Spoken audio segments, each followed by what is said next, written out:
Киевском политехническом институте наградили молодых ученых, участников всеукраинского конкурса научных работ «Молодежь энергетики Украины». Среди победителей и Лилия Жебет, единственная крымская татарка, которая работает на Южноукраинской АЭС. И, как она сама предполагает, единственная представительница своего народа во всей атомной отрасли Украины.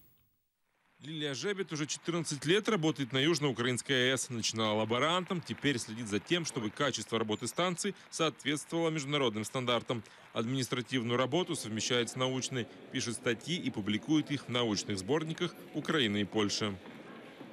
Я хочу, чтобы наука приносила пользу не просто, вот я сейчас банально скажу, для людей, для общества. Нет, я учусь для того, чтобы быть полезной для своей нации. Для меня это очень важно.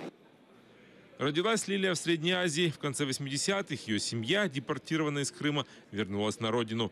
Лилия училась в математическом классе, поступила в Севастопольский институт ядерной энергии. Потом 8 лет в аспирантуре. На всеукраинский конкурс «Молодежь энергетики Украины-2015» решила отправить свое исследование о том, как атомная станция, на которой она работает, влияет на водоемы, охлаждающие реакторы.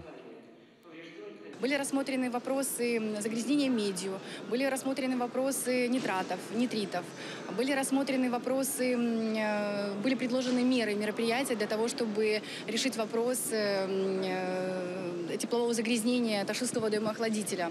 Это очень важные вопросы для производства, это очень важные вопросы для науки. Кроме нее работы прислали еще 900 молодых специалистов. Уже есть у нас и будущие доктора наук, многие стали кандидатами наук, и кандидаты наук с удовольствием тоже участвуют в этом конкурсе. Ученый совет отобрал 88 лучших работ, а Лилии Жебет оказалась среди них. Диплом молодому ученому вручал Герой Украины профессор Семен Поташник. Лилия делится своими планами участвовать в следующем конкурсе научных докладов. Ее тема – прогнозирование и содержание радионуклидов и химических веществ в водоемах-охладителях. Роман Спиридонов, Эдем Ситаров, Заман, АТР.